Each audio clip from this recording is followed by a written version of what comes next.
এটা যদি উনি অনেক আগে করতেন তাহলে ভালো হতো। সবাইকে মিলেমিশে নিয়ে এখন উনি থাকতে চাইছেন। এটা অনেক আগে থেকে হওয়া উচিত ছিল। বিভাজনে আমি বিশ্বাস করি না, আমার দল বিভাজনে বিশ্বাস করে না।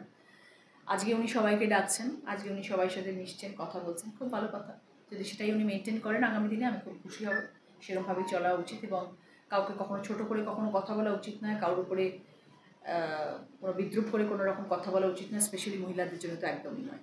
আর স্পেশালি স্কুল, আমাদের শিক্ষা কেন্দ্র, শিক্ষার জায়গা, সেখানে বাচ্চারা পড়াশুনো করে, সেখানে রেসপেক্টেড অত্যন্ত শিক্ষিত শিক্ষক শিক্ষিকারা, ফ্যাকাল্টিজরা সবাই পড়াশুনো করায়, সেখানে গিয়ে তো আমরা জুলুমবাজি করতে পারি না, এটা তো হতে পারে না।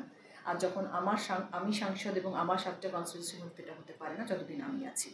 আমি সবসময় চাইবো, চেষ্টা করব যাতে সবাইকে নিয়ে মিলেমিশে আমরা থাকতে পারি। উনি আসেনি সেটা ওনার ব্যাপার, কিন্তু আমার এমপি ল্যাডের আজকে স্মার্ট ক্লাসরুম উদ্বোধন হলো, সেই জন্য আজকে আমি খুব খুশি। এবং সবথেকে বড় কথা হচ্ছে স্টুডেন্টসরা ভীষণ ভীষণ খুশি এবং শিক্ষিকারা ভীষণ খুশি। আগামী দিনেও আমি চেষ্টা করবো যাতে আমি সব স্কুলে এই জিনিসটা দিতে পারি। তাই তো আমার সামনে তো জিনিসটা ঘটেনি, বাট যখন টিচাররা বলছেন তখন নিশ্চয়ই সেরকম ধরনের কিছু হয়েছিল, হয়তো জানি না কী ঘটেছিল, বাট ঘটেছিল সেরকম একটা ধরনের জিনিস। তা না হলে প্রধান শিক্ষিকা কখনো আমাকে এই কথাটা বলতেন না, ডেকে যে এরকম ধরনের ঘটনা কেন ঘটলো, বা দিদি আপনি একটু দেখুন। উনি আত্মপক্ষ সমর্থনে অন্য কথা বলেছিলেন বিধায়ক।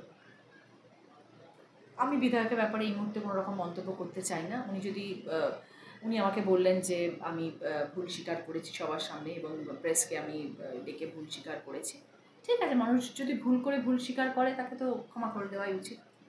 প্রধান শিক্ষিকার বক্তব্য নিয়েছি, বিধায়ককে আজকে বলাই হয়নি। আপনি যেহেতু করেছেন সাংসদ, আমি চেয়েছিলাম, উনি বলছেন যে আমি চেয়েছিলাম সাংসদ থাকুক, আর যাদের জন্য স্কুল হচ্ছে ছাত্রীরা থাকুক। সেটা শিক্ষিকার ইচ্ছে ছিল, হয়তো শিক্ষিকা হয়তো এতটাই দুঃখ পেয়েছিলেন সেই আচরণের পরে, হয়তো উনি আর চাইছিলেন। দিদি একটা সময় কিন্তু বিধায়ক বলেছিল সাংসদ যে রচনা বন্দ্যোপাধ্যায় তিনি মনের মতন কাজ করবে একসঙ্গে হাতে হাত ধরে। ফ্যাশন কাজ নিয়ে ব্যস্ত আর ফ্যাশন, এই আসবো, এখানে আসবো, হুগলিতে সব জায়গায় যাব, আমার 7টা কনস্টিটিউয়েন্সি যা যা পুজো হবে সেখানে যাওয়ার ইচ্ছে রইল, সেখানে যাব এবং দেখা যাক, আনন্দ করে কাটানোর চেষ্টা করবো সবার সাথে। হুগলিবাসীর কাছেও আসবো, যাবো। নতুন কি লুক থাকবে? নতুন লুক, সামনে তো শাড়ির মানুষ, আমরা শাড়িই পরবো। পুজোর সময় তো ইন্ডিয়ান ক্লোথসই পরা উচিত সবার। পুজো বাঙালির আমাদের একটা ঐতিহ্যপূর্ণ একটি দুর্গাপুজো, একটা এত কাছের একটা জিনিস, সেটা তো আমরা সবাই ইন্ডিয়ান ক্লোথস থাকলে সব থেকে ভালো, শাড়িটাই তো সব থেকে ভালো মানায় মানুষকে। আপনি শর্ট চুল না লম্বা চুল? এখন তো শর্ট হয়ে গেছে, আবার ধীরে ধীরে লম্বা হয়ে গেলে তখন লম্বা হয়ে যাবে।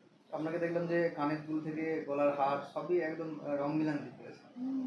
সাধারণ একটা পরিচয় তো আছে, আমি অভিনেত্রী, সেই পরিচয়টা কি করে ভুলে যাবো। পুজোতে একটা টিপস দেন সবসময়, প্রতিবার, এবারে কি থাকছে? আনন্দ করো, মজা করো, এই 5টা দিন কোনো ডায়েট নয়, কিচ্ছু নয়, প্রাণ ভরে খাও, লুচি নাড়ু সুজি।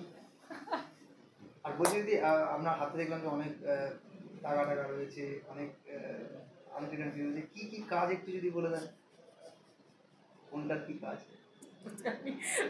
গলাটা টিপে ধরি পুজোতে সেই নিয়ে জেলার বিভিন্ন জেলায় মমতা বন্দ্যোপাধ্যায় ভার্চুয়ালি উদ্বোধন করেন, আপনিও আসেন। একটা বছর হয়ে গেল, কলকাতার দুর্গাপুজো না জেলার দুর্গাপুজো কোনটা বলবেন? দেখো, জেলার দুর্গাপুজো তো এখন অনেক ভালো হয়ে গেছে, আগের থেকে এখন অনেক ডেভেলপড হয়ে গেছে জেলার দুর্গাপুজো। দুর্গাপুজো ইনফ্যাক্ট কিছু কিছু পুজো তাই বলবো টেক্কা দেয় প্রায় কলকাতার পুজোর সাথে, এবং সেটা আরও বড় হোক আমি তো চাইবো। স্পেশালি আমি তো আমার কনস্টিটিউয়েন্সি চাইবো সব থেকে ভালো পূজা হোক, সবসময় চাইবো।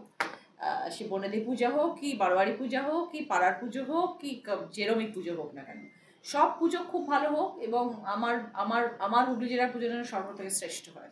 এবারে কি কার্নিভাল কি শ্রীরামপুর থেকে আবার চুচুড়ায় আসবে? না, ওটা থাক শ্রীরামপুরে, ওটা কল্যাণদার পুজো, ওটা কল্যাণদার জন্যই মানায়।